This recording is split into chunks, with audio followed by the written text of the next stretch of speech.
Thank you for tuning in today. My name is Mia, your fraghead on a budget. And please forgive the mess on the background. I just don't have a lot of energy to fix my room right now. Anyway, we are going to talk about the fragrances that I have been using this August. I have a lot in my collection that I find it hard to use all of them in my rotation for each month. So I was planning on using a different set of perfumes for each month, and these are the ones that are in my rotation for the month of August. Let's start with this one. We have Shagaf Oud Tonka. This is an Arabian perfume, and this is a strong one. I have used this one when I know that I'm gonna be in an air-conditioned room, or when I know that it's gonna be a little bit cold outside. August, we had a lot of storm, and it was a little bit chilly when those storms were here. So I was able to use this one, but do not use this one on a hot weather because it can be cloying. Shagaf Oud Tonka is said to be an alternative to BDK's Velvet Tonka. So the main ingredients here is tonka bean, but for me this one is a spicy vanilla fragrance. This one is sweet and this one has cinnamon, while the original BDK perfumes, the Velvet Tonka, does not have cinnamon, so it has some spiciness. I haven't smelled the original Velvet Tonka, but I don't think I need that if I have this one. And a lot of people have mentioned how good this one, especially on TikTok. The reason why I bought this one is from TikTok recommendations that a lot of people loved this one. But I don't think this is a safe blind buy because it's expensive compared to other Middle Eastern fragrances, and it's not something that a lot of people will love. It's not an easy fragrance for me. If you compare it to the common fragrances here in the Philippines, it's not very common. It's sweet, almondy, yes, it's vanilla centered, but again, the spices may not be for everyone. For a body mist, I have been using this one. We have Covered in Roses. This one is a dupe of Delina by Parfums de Marly, and this one is a good one. This one has ruby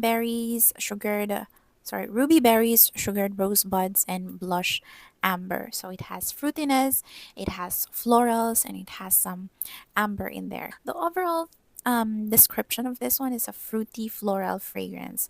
It has some sweetness, but it's still mainly a floral fragrance. So if you're not a floral girly, if you're just focusing on gourmand, this might not be for you. But in all the 10 scents in the Everyday Luxury collection, this is my top one. This is the one that I would recommend for those who are looking for feminine, expensive smelling fragrance on a budget on the Everyday Luxury collection of Bath and Body Works. This is what I would recommend. And this is now in my top 10 of all time favorites from Bath and Body Works. I think this may be one of the top 10 new releases of Bath and Body Works Covered in Roses. A lot of people agree that this is a very good dupe for Delina.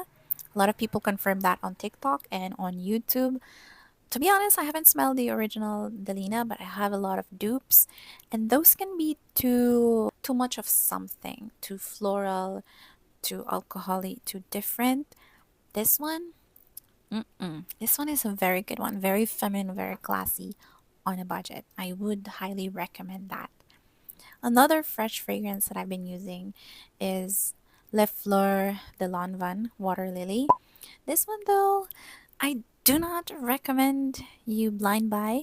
This one doesn't have the performance and it can be a bit oily on my clothes. I have used this one when we traveled and there was a bit of stain on my clothes because I don't know, the oils in here, or maybe because it was too close on my skin, on my clothes when I sprayed it. This one is a water lily tea. This is a fresh fragrance. I'll put the notes right here if I can find it, but I don't recommend you buy it. This was gifted to me by my boyfriend's mom, so I highly appreciate this one, and this is perfect for summer. This is not cloying. This is a safe fragrance, like an office setting fragrance or hospital setting. It's not very projecting, but then again, it doesn't have that longevity. Anyway, speaking of a perfume with less than desirable performance, I have also been using this one from Zara. This is Orchid. I have bought this one because I have learned that this is a dupe of Bombshell by Victoria's Secret. This one is a bit more floral centered than the Victoria's Secret. It's still citrusy, with florals. So it's a fresh floral type of fragrance. So it's perfect for the weather here in the Philippines. Lasted me about 2 hours. And it's not very projecting. The performance is very intimate. Like um, you have to put your nose in your arm and in your clothes so you can smell it for the next 2 hours.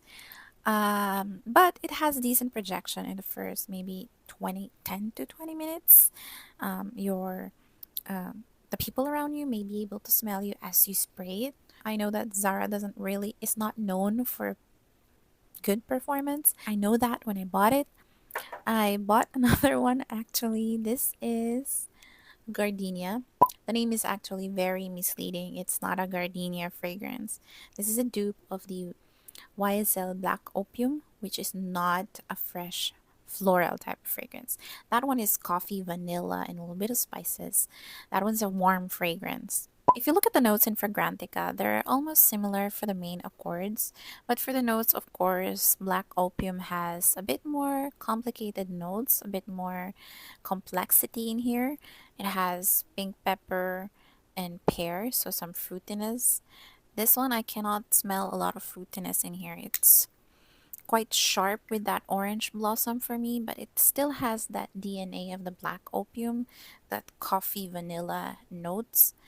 Um, but I don't think I will keep this one in my collection. It's a little bit too sharp.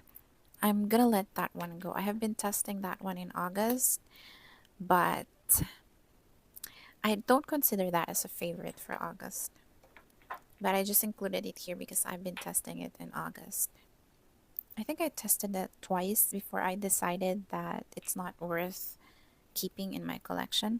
And of course, this one that I have reviewed in a previous video, these are the Mukha Maria Jamid. This is the Bint Huran Mukha Maria, and this is the Yara Mukha Maria. I have a separate video reviewing this too, and I have been using this one in August because I want to test out the longevity, the performance. I love this too, but they can be too much for the stickiness, for the oiliness when it's very hot. So don't put that one all over your body if you don't like balmy, oily texture. Maybe behind your ear or in your wrist, that could be okay. But the longevity of this one is not very long lasting. I was under the impression that this is long lasting than a perfume because this is a solid perfume, but it doesn't have the performance. At maximum, 1 to 2 hours is the longevity on my skin, and the second hour it's like a very intimate fragrance already. Like I have to really sniff it in there to smell it. So this will probably work as a layering combination for the perfume or other perfumes, because these are vanilla scented perfumes that you can layer in with your other vanilla fragrances. So I will still keep this one in my collection. I have been testing out the oils as well. Like I would put the oil in my other arm and the balm on my other arm. They don't have a very significant difference in the lasting power. I was also under the impression that these oils will be more long lasting than the perfume, but no, it is not. But then I realized that this is made by a different brand from the one who made Yara. Yara is long lasting for me, but a lot of people said that it's not very long lasting. For me, for the batch that I bought 2 years ago, I think I bought that 2 years ago. It's long lasting. It lasted me until the end of the day for the perfume. Maybe because it's already macerated or something, or maybe because I have an older batch. That's why it's more long lasting. I don't know. But this one is made by Ard Al Zafran, and it's not made by Latafa. I don't know if those two brands are related. Let me know in the comment section below if you know it. But yeah, I was disappointed with the performance. But then again, if you like oils, this is made for the people who like oils. And if you like using, let's see, petroleum jelly on your skin, you might want to try this one if you want a scented version. It's like petroleum jelly, but a scented version. Those are the ones that I've been testing out in August. I haven't tested out a lot because I don't know, I was busy with some things. Anyway, for my next video, I'll just show you all my August purchases. I'll see you on the next one. Bye!